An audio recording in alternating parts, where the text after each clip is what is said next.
ভালো মানুষদের না কখনো আঘাত করা উচিত নয়।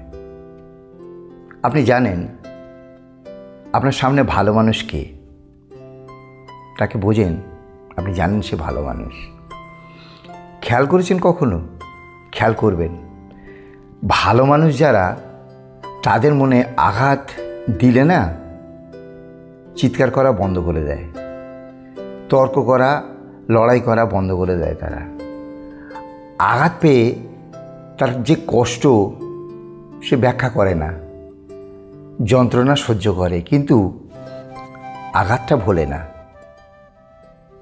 আর যে জায়গায় যে পরিবেশে তাকে আঘাত করা হয়েছে সেই জায়গা থেকে সে নিজেকে সরিয়ে নেয় এবং নিঃশব্দে, কোনো বদলা নয়, কোনো নাটক নয়, জবাব দেওয়ার জন্য একটা রাস্তা বেছে নেয়, তা হলো দূরত্ব।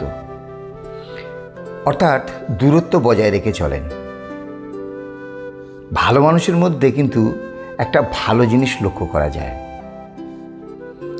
তারা তাদের ভদ্রতা ত্যাগ করেন না, দয়া মায়া ভালোবাসা সহমর্মিতা ত্যাগ করেন না, মুখের হাসি ত্যাগ করেন না, কিন্তু কিছু তো বদলে যায়, চিরদিনের জন্য বদলে যায়। তার ভরসা চলে যায়, বিশ্বাস চলে যায়, কাছাকাছি থাকার মানসিকতা চলে যায়, যোগাযোগ বিচ্ছিন্ন হয়ে যায়। আবার দেখবেন ভালো মানুষের কিন্তু ভালো গুণও আছে। ভালো মানুষদের তো আপনি আঘাত করেছেন, কিন্তু ভালো মানুষরা কিন্তু আপনার আঘাতের পরেও খারাপ মানুষে কনভার্ট হয়ে যান না। সে আপনি যতই ব্যবহারিক আঘাত করেন না কেন, তবে হ্যাঁ, ভালো মানুষরা সতর্ক হয়ে যান।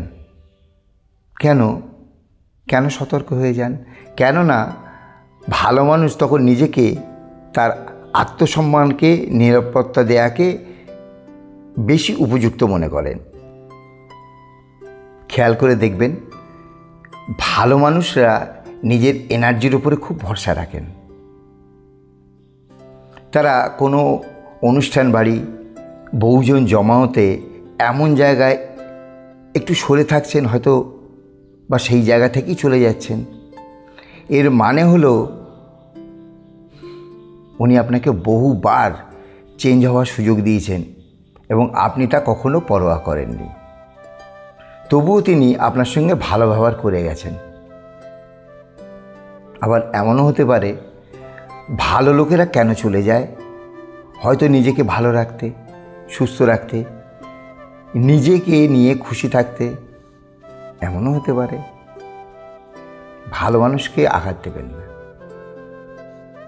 কারণ আপনি জানেন আপনার সামনে ভালো মানুষটি কে।